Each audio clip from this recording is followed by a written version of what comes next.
ചെറുതെങ്കിലും ഇമ്മിണി വലിയ കാര്യം. ഒരു കഥ പറയാം. 1800-കളിൽ അമേരിക്കയിലെ കാൻസസിൽ ചാൾസ് ഫെന്നി എന്നൊരാൾ ജീവിച്ചിരുന്നു. അദ്ദേഹം ഒരു ഡോക്ടറായിരുന്നു. ഒരിക്കൽ ഒരു രാത്രി തൻ്റെ വീട്ടിലെ നെരിപ്പോടിന് മുമ്പിലിരുന്ന് ഒരു പുസ്തകം വായിച്ചുകൊണ്ടിരിക്കുകയായിരുന്നു അദ്ദേഹം. അപ്പോഴാണ് അദ്ദേഹം അത് കേട്ടത്.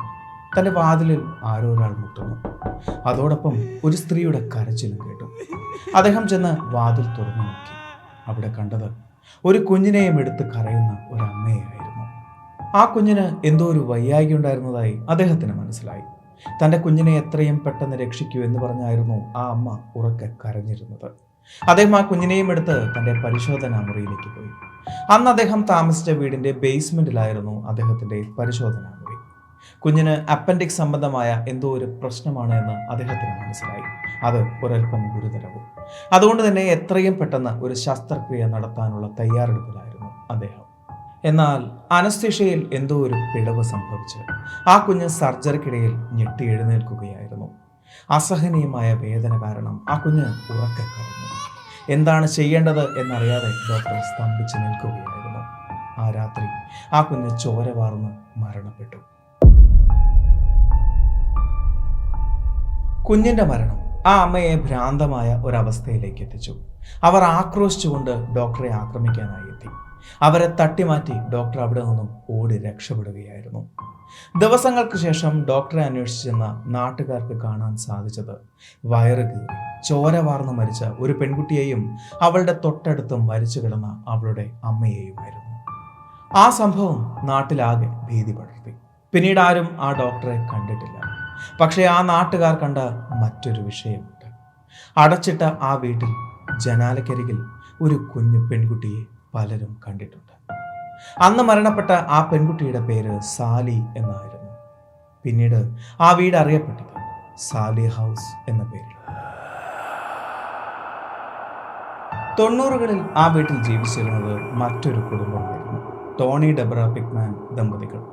ടോണി ഒരു യുക്തിവാദിയായിരുന്നു. അതുകൊണ്ട് തന്നെ ആ വീടിനെ ചുറ്റിപ്പറ്റിയുള്ള കഥകളിൽ അദ്ദേഹം വിശ്വസിച്ചിട്ടുണ്ടായിരുന്നില്ല. ഡെബ്ര ഗർഭിണിയായിരുന്നു. മാസങ്ങളോളം സന്തോഷത്തോടു കൂടി അവർ ആ വീട്ടിൽ ജീവിച്ചു. ആ വീട്ടിൽ വെച്ചാണ് ഡെബ്ര ഒരു കുഞ്ഞിന് ജന്മം നൽകുന്നത്. അങ്ങനെ കുഞ്ഞിന് 3 മാസം പ്രായമായപ്പോൾ മുതൽ അവർക്ക് ചില അനുഭവങ്ങൾ ഉണ്ടായി തുടങ്ങി.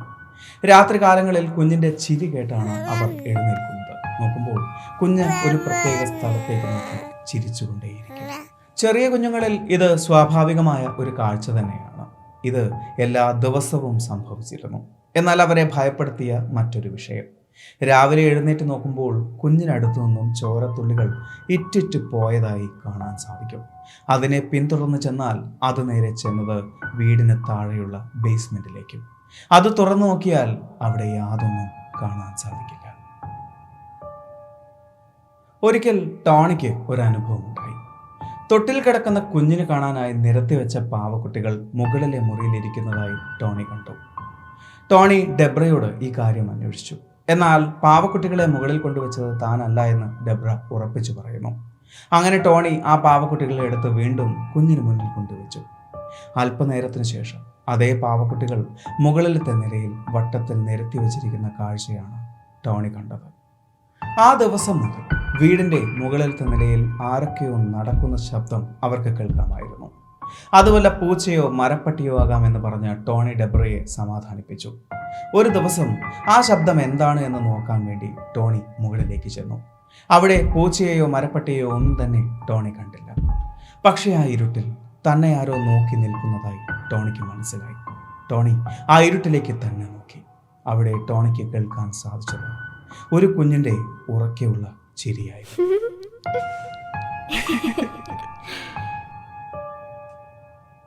ദിവസങ്ങൾക്ക് ശേഷം ആ വീട്ടിൽ ഒരു ഫാമിലി ഫംഗ്ഷൻ നടത്തി. അതിൽ ഒരുപാട് സുഹൃത്തുക്കളും ബന്ധുക്കളും പങ്കെടുത്തു. അങ്ങനെ സന്തോഷത്തോടുകൂടി ആ പരിപാടി മുൻപോട്ട് പോകവേ പെട്ടെന്ന് ഒരു കരച്ചിൽ കേട്ടു. കരച്ചിൽ കേട്ട ഭാഗത്തേക്ക് എല്ലാവരും ഓടിച്ചെന്നു.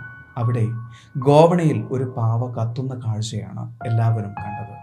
കളിച്ചുകൊണ്ടിരിക്കെ പെട്ടെന്ന് ഒരു പാവയ്ക്ക് തീ പിടിക്കുകയായിരുന്നു എന്നാണ് കുഞ്ഞുങ്ങൾ പറഞ്ഞത്.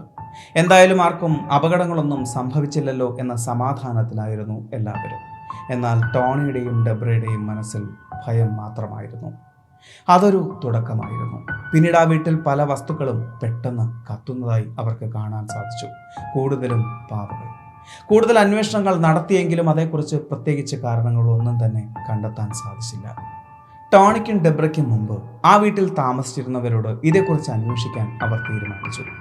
അവർ പറയുന്നു അവർക്കും ഇതുപോലുള്ള അനുഭവങ്ങൾ ഉണ്ടായിട്ടുണ്ടായിരുന്നു എന്ന്. അതായത് ഒരു കാരണവുമില്ലാതെ ജനാലകളും കർട്ടനുകളും കത്തിയിരുന്നു, പാവകൾ കത്തിയിരുന്നു എന്നൊക്കെ. അവർ പറയുന്നു അതിനുള്ള കാരണം ആ വീട്ടിൽ മരണപ്പെട്ട സാലി എന്ന പെൺകുട്ടിയാണ് എന്നും അവരിലൊരാൾ അവളെ നേരിട്ട് കണ്ടിട്ടുണ്ട് എന്നും. അവർ പറഞ്ഞ കാര്യങ്ങൾ കേട്ട് ഡെബ്രയേക്കാളേറെ ഭയപ്പെട്ടത് ടോണിയായിരുന്നു. കാരണം അന്ന് രാത്രി മുകളിലത്തെ മുറിയിൽ വെച്ച് തന്നെ നോക്കി നിന്ന് ആത്മാക്കളോട് സംസാരിക്കാൻ കഴിവുള്ള പീറ്റർ ജെയിംസ് എന്ന വ്യക്തിയെ അവർ നേരിട്ട് കണ്ടു. പീറ്റർ പലപ്പോഴും ഒരു മീഡിയമായി പ്രവർത്തിക്കാറുണ്ട്. അതായത് ആത്മാക്കൾക്ക് മനുഷ്യരുമായി കമ്മ്യൂണിക്കേറ്റ് ചെയ്യാനുള്ള ഒരു മീഡിയമായി. ആ വീട്ടിലേക്ക് ചെന്നപാട് പീറ്റർ ഡെബ്രയോട് പറഞ്ഞു, ആ ഗോവണിക്ക് മുകളിൽ ഒരു പെൺകുട്ടി നിൽക്കുന്നുണ്ട് എന്ന്. അവൾ പീറ്ററിനെ ദേഷ്യത്തോടുകൂടി നോക്കി അവിടെ നിന്ന് മാറിപ്പോയതായും പീറ്റർ പറയുന്നു. ഒരു രാത്രി വാഷ്റൂമിൽ നിന്നും പുറത്തു വന്ന ടോണി ഒരൽപ്പം ഭയത്തോടുകൂടി ഡെബ്രയോട് പറഞ്ഞു, അവൾ എന്നെ കടിച്ചു. ഒന്നും മനസ്സിലാവാതെ ഡെബ്ര ടോണിയുടെ കാലിലേക്ക് നോക്കി. അവിടെ ആകെ ചോരയായിരുന്നു. അത് കഴുകി നോക്കിയ ഡെബ്രയ്ക്ക് കാണാൻ സാധിച്ചത് ടോണിയുടെ കാലിൽ ഒരു കുഞ്ഞിൻ്റെ പല്ലുകൊണ്ട പാടുകളായിരുന്നു. പിന്നീട് പല ദിവസങ്ങളിലും ടോണിയുടെ ശരീരത്തിൽ പല മുറിവുകളും കാണപ്പെട്ടു. ഒരു ദിവസം ഉറക്കത്തിനിടെ കാലിൽ കഠിനമായ വേദന അനുഭവപ്പെട്ടാണ് ടോണി മെല്ലെ കണ്ണു തുറക്കുന്നത്. ടോണി കണ്ട കാഴ്ച പഴകിയ രക്തക്കറയുള്ള ഒരു വെളുത്ത വസ്ത്രമണിഞ്ഞ ഒരു പെൺകുട്ടി തൻ്റെ കാലിലെ വിരലുകൾ കടിച്ചു വലിക്കുന്ന കാഴ്ചയാണ്. ആകെ ഭയന്നുപോയ ടോണി തൻ്റെ കാൽ വലിച്ചെടുത്തു. അവൾ ടോണിയെ നോക്കി ഒന്ന് മുരണ്ടു. അവളുടെ മുഖം കണ്ട് ടോണി ആകെ ഭയന്നു പോയിരുന്നു. ആ മുഖത്തു നിന്നും പുഴുക്കളും അഴുകിയ മാംസവും ഒലിച്ചിറങ്ങുന്നുണ്ടായിരുന്നു. തലേന്ന് താൻ അനുഭവിച്ച കാര്യം ഡെബ്രയോട് ടോണി വിശദീകരിച്ചു. അത് കേട്ട് ഡെബ്രയ്ക്കും ഭയമാണ് ഉണ്ടായത്. ഇനിയൊരു നിമിഷം പോലും ഈ വീട്ടിൽ താമസിച്ചാൽ തങ്ങൾക്കും കുഞ്ഞിനും ദോഷമാണ് ഉണ്ടാവുക എന്ന് മനസ്സിലായ അവർ ആ വീട്ടിൽ നിന്നും താമസം മാറുകയായിരുന്നു. എന്നാൽ അവരായിരുന്നില്ല ആ വീട്ടിൽ അവസാനമായി താമസിച്ചത്. ഈ വാർത്ത കേട്ട് ഭയന്ന് ആരും താമസിക്കാൻ വരാതിരുന്ന ആ വീട്ടിലേക്ക് ഒരു സ്ത്രീ തനിച്ച് താമസിക്കാനായി വന്നു. എന്നാൽ അവരെ അധികം ആ വീടിന് പുറത്തേക്ക് കാണാറില്ലായിരുന്നു. കാരണം അന്വേഷിക്കാനായി ആ വീട്ടിലേക്ക് ചെന്നവർ കണ്ടത് ആ വീട്ടിലെ ചുവരിലും നിലത്തുമെല്ലാം പല ആഭിചാര ചിഹ്നങ്ങളും വരച്ചിട്ടതാണ്. അവരൊരു ദുർമന്ത്രവാദിനിയായിരുന്നു എന്നും ദുഷ്ടപ്രയോഗങ്ങൾക്ക് വേണ്ടിയാണ് ആ വീട്ടിലേക്ക് താമസം മാറിയത് എന്നും മനസ്സിലാക്കിയതോടുകൂടി നാട്ടുകാർ നിർബന്ധിച്ചാണ് അവരെ ആ വീട്ടിൽ നിന്നും പുറത്താക്കിയത്. ഒരുപാട് ഹൊറർ ഇൻവെസ്റ്റിഗേഷൻ പ്രോഗ്രാമുകൾ സാലി ഹൗസിനെ ചുറ്റിപ്പറ്റി നടന്നിരുന്നു. ടോണിക്കും ഡെബ്രയ്ക്കും എന്തൊക്കെയാണ് സംഭവിച്ചത് എന്നതിൻ്റെ യാഥാർത്ഥ്യം ഇന്നും കണ്ടെത്താൻ സാധിച്ചിട്ടില്ല. ആ വീട്ടിൽ വെച്ച് ടോണി പല വീഡിയോകളും എടുത്തിരുന്നു. അതെല്ലാം പരിശോധിക്കപ്പെടുകയും ചെയ്തിരുന്നു. എങ്കിലും അതെല്ലാം ഇന്നും ഉത്തരമില്ലാത്ത അനുഭവങ്ങളാണ്. 1800കളിൽ കാൻസസിൽ ചാൾസ് ഫിന്നി എന്നൊരു ഡോക്ടർ ജീവിച്ചിരുന്നു എന്നും ദുരൂഹ സാഹചര്യത്തിൽ അദ്ദേഹം അപ്രത്യക്ഷമായി എന്നും പല റെക്കോർഡുകളിലും പറയപ്പെടുന്നുണ്ട്. എന്നാൽ അദ്ദേഹത്തെ കാണാൻ ഒരിക്കൽ സാലി എന്നൊരു പെൺകുട്ടി അമ്മയോടൊപ്പം വന്നിരുന്നുവെന്നും സർജറിക്കിടെ അങ്ങനൊരു പെൺകുട്ടി മരണപ്പെട്ടു എന്നും അതിൽ മനംനൊന്ത് അമ്മയും മരണപ്പെട്ടു എന്നതുമെല്ലാം വെറും കഥകളിൽ മാത്രം കേൾക്കാവുന്ന കാര്യങ്ങളാണ്.